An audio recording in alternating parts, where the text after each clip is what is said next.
자, 에너지 대전환 추진 계획입니다. 이제 골자는 2030년까지 재생에너지 비중을 20%로 확대한다라는 거거든요.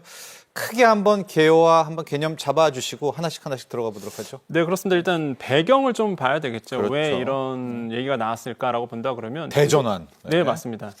이 중동 사태가 일어났습니다. 근데 기존에 있었던 이런 원유 수입의 변화, 아니면 공급망 다변화, 이거 전략 가지고는 조금 하기가 좀 어렵다라는 이제 목소리가 나왔거든요.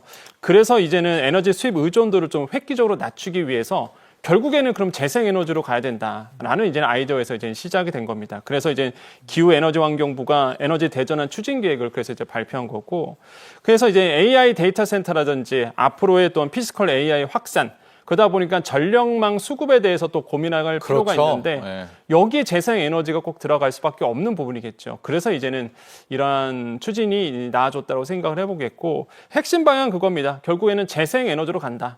이렇게 이제는 볼 수가 있겠고요. 그러면 이제는 추진 계획으로 본다면 3대 정책 방향과 10대 과제를 선정했는데요. 보시면 아시겠지만 첫 번째로 보면 이제 재생에너지를 이제 2030년까지 20% 이상 달성하겠다라고 이제는 얘기를 하고 있고. 전체예요. 네, 맞습니다. 그래서 그 안에 본다 그러면 뭐 2030년까지 재생에너지 100기가와트 보급 조기 달성하겠다. 석탄 발전소 60기가 있는데 이거 2040년까지 단계적으로 폐지하겠다. 이런 얘기도 지금 나와주고 있고요. 또 한 가지의 이제는 3대 정책 방향 중에서 또 하나는 녹색 제조 세계 3강 도약입니다. 이게 이제 두 번째 정책 방향인데 그 안에 보면은 이제는 녹색 산업 핵심 기술 개발한다든지 아니면 수소 환원 제철 실증 설비를 37년까지 상용한다든지 전기차 수소차 전환하는 부분 이런 것도 이제는 눈에 띄고요.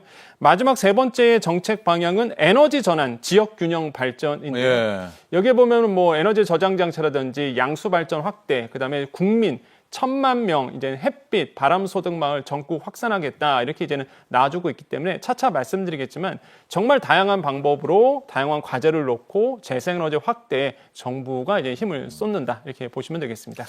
외국은 어떤가요? 지금 우리가 딱 알고도 있고 느낌도 들겠지만은 유럽연합 같은 경우에는 재생에너지의 강국으로 또 알려져 있고요. 뭐 태양광 풍력은 중국도 굉장히 강국입니다.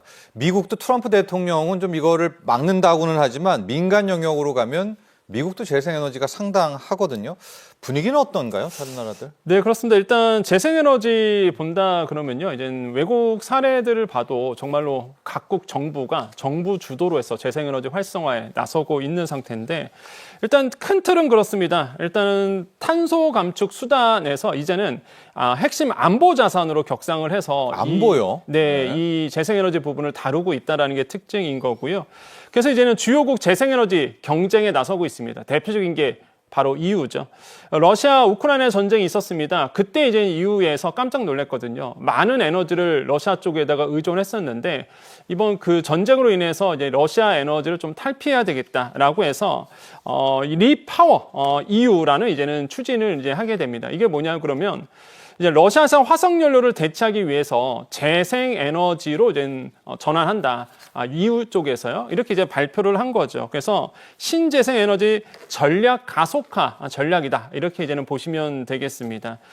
태양광 신규 보급 용량은 늘리게 되고 반면에 에너지 수입 의존도는 낮춘다는 것이 EU의 이제는 전략인 거고요. 이런 걸 통해서 유럽판 IRA라고 얘기를 하죠. 이제 산업 가속화법 추진을 실제적으로 2026년 3월에 추진했습니다. 이게 뭐냐 그러면 이제 사실 여기 본다 그러면 유럽판 인플레이션 감축법이거든요. 아마도 자국 내 영내에 있는 재생에너지 시설이라든지 영내에 있는 다양한 플랫폼들을 사용해야 된다는 거예요. 그래서 공공조달이라든지 세제 혜택 이런 것들 보려고 그러면 영내산 산업을 활용해라 이렇게 얘기를 하고 있는 겁니다. 중국이 워낙 강하니까 맞습니다. 그렇죠. 중국 재생은 또 차단하는 거죠. 네, 그래서 사실 이제 중국이 워낙 이쪽에서는 잘 나가는 회사들도 많고 싸잖아요. 네, 싸고 그러다 보니까 일각에서 외신 보도가 한번 나왔더라고요. 이번 에너지 대란의 가장 큰 승자는 중국 아니겠느냐 이런 말이 나올 정도로 중국의 영향력은 굉장히 큽니다.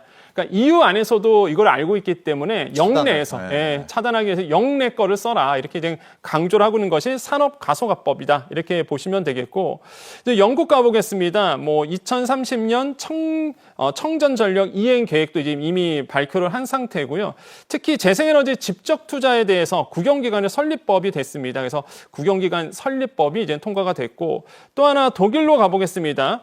30년까지 재생에너지 발전 비중을 80% 목표라는 재생에너지법 이게 이제는 2025년 1월에 개정이 됐거든요. 이런 것도 이제 눈에 띈다고 보시면 되겠고 뭐 미국은 말할 필요가 없죠. 뭐 미국 워낙 많이 아시겠지만 테슬라나 스페이스X 같은 이런 거대 굴지의 기업들이 워낙 전력수요가 많습니다. 그러다 보니까 3년 내에 미국에서 연간 200기가와트 규모의 태양광 패널 생산 능력을 확보하겠다라고 밝힌 상태거든요.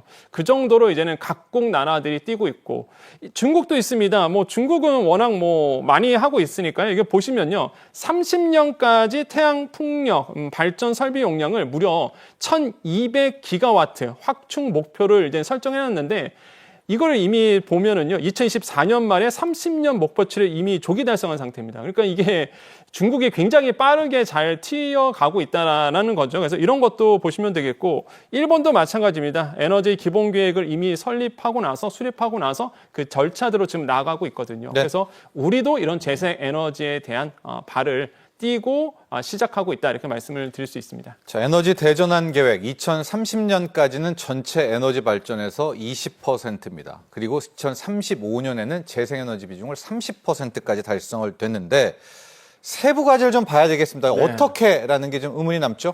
네, 맞습니다. 일단 말씀 주신 것처럼 재생에너지에 대한 보급 확대가 발전 비중 20% 이상 언제 2030년 그래서 100기가와트 이렇게 이제 목표를 정한 상태거든요.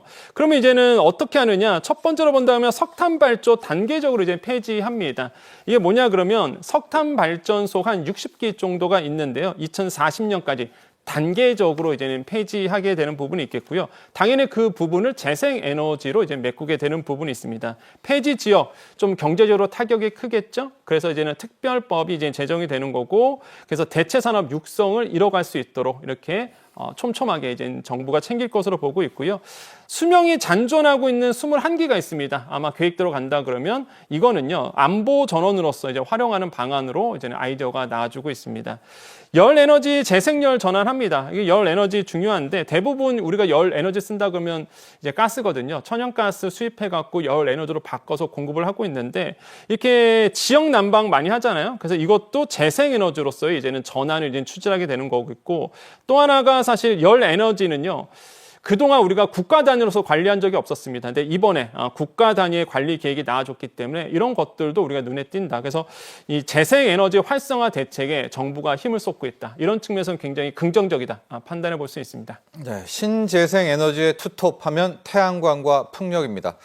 따로따로 한번 가보죠. 태양광은 이제 앞으로 어떻게 나가게 됩니까? 네, 그렇습니다. 이제 태양광 먼저 가보겠습니다. 먼저 눈에 띄는 거는 이제는 군사 접경 지역을 좀 활용하게 되는 부분이 있는데, 이젠 거기에 보면은 사실 아무것도 없습니다. 군사 지역 같은 경우는 거기에 태양광 받기 딱 좋거든요. 그래서 군부대 유후부지라든지 이런 것을 통해서 사실상 태양광 설치를 하게 되는 거고, 또한 인근 햇빛 소득 마을과 조성에 기여하게 되는 부분도 있습니다. 이런 것도 눈에 띄고요.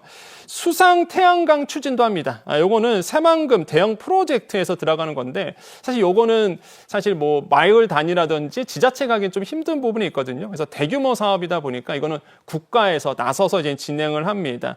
소규모는 당연히 햇빛 쏟은 마을과 연계해서 들어가는 부분도 있겠고요. 그다음에 수상 태양광 설치하는 부분 이런 것도 이제 눈에 굉장히 띄고요. 수상 태양광이요. 네, 그래서 이거는 이제는 다목적된 위에다 이렇게 짓거든요. 이제 이런 것도 이제 눈에 띄고 그다음에 농지 활용 영농용 태양광도 있습니다. 그러니까 의림 그대로예요. 그래서 국가 관리 간척기, 그러니까 염해 농지죠. 그러니까 이런 쪽에다가 이제는 태양광을 설치를 해서 영농용 태양광으로서 이제 에너지를 이제 받겠다. 이런 것도 나와줬고요. 그다음에 눈에 띄는 게 유휴 공간 활용입니다. 그래서 보시면은 도로, 철도 이런 공간이 남는 곳에 있거든요. 수직형 태양광을 설치해서 에너지를 받겠다. 이런 것도 눈에 띄고 그다음에 수도권 매립지도 있습니다. 이런 데 또 유휴 공간을 활용해서 태양광 설치하는 부분, 생활 밀착형 공간도 있는데 요건 학교 이런 것도 있죠. 학교랑 그다음에 눈에 띄는 게 이제 전통시장. 이제 전통시장 왜 태양광 설치하지 봤더니 요거는 소상공인들 에너지 쓰라고 네. 이렇게 이제 설치를 한다고 합니다. 그래서 이런 것들도 굉장히 좋은 아이디어인 것 같고요.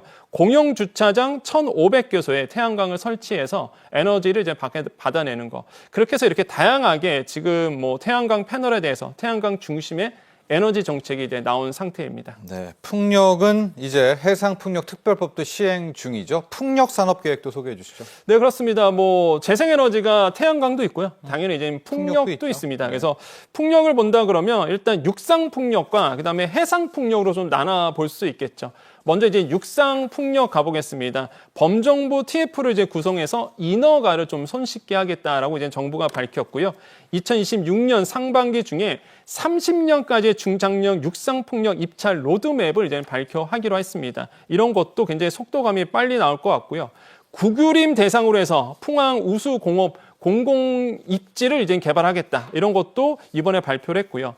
그다음에 해상풍력 가보겠습니다. 이게 해상풍력은 육상풍력과는 좀 다릅니다. 이게 해상풍력은 정말로 큰 단위로 들어가거든요. 왜냐하면 아무것도 없는 해상에다가 이걸 지어야 되기 때문에 그래서 국가 단위로 좀 들어가는 부분이 있겠고요. 그러다 보면 가장 큰 게 사업기간 단축인데 이제 정부가 나서서 이 사업기간을 좀 단축하겠다라고 밝힌 상태고 특히 이제 영향평가도 굉장히 크게 영향을 미치거든요. 사실 이게 그래서 이 기간도 좀 단축시키겠다라고 이제 정부가 밝힌 상태고요. 그다음에 또 보니까 이제는 그러면 이제는 뭐 육상 풍력이 있고 해상 풍력이 있으면 돈은 어디서 마련하느냐 이것도 굉장히 중요한데 이제 150조 원 규모의 국민 성장 펀드에 이제는 여기 해상 풍력 투자 활용을 검토하게 되고 1호 산업이죠. 맞습니다. 네. 그래서 신안 우이 해상 풍력 요게 이제는 가장 관심을 지금 받고 있는 거죠. 1차의 메가 프로젝트인데 이 신안이 있습니다. 전남 신안군과 우이도에 그 남측 해상에 390메가와트급 이제는 해상풍력 발전소를 건설하고 운영하는 사업인데요. 여기에 이제는 7,500억 원 규모의 자금이 공급되는 걸로 결정이 됐습니다. 그렇기 때문에 이렇게 정부 주도로 해서 이런 해상풍력이 들어간다는 거, 속도감이 굉장히 빠르다는 거. 그래서 재생에너지, 신재생에너지를 활용하게끔 정부가 고도하고 있습니다. 지금 보시면 아시겠지만 이제 해상풍력 보증 금융사업에 대한 개선 방향인데 특징만 말씀드릴게요. 보증 지원이 늘어나죠. 이제 원래는 60%였다가 육풍에 한정해서 보증 지원 비율이 70%까지 올라가게 되는 거고 금융 지원도 이제는 특징적인 게 바로 이제 태양광 한정이었습니다. 근데 이번에 대기업에서 풍력이 이제 추가됐다라는 거죠. 이런 점들이 이 현행과 개선점이 좀 차이점이라고 말씀드릴 수 있습니다.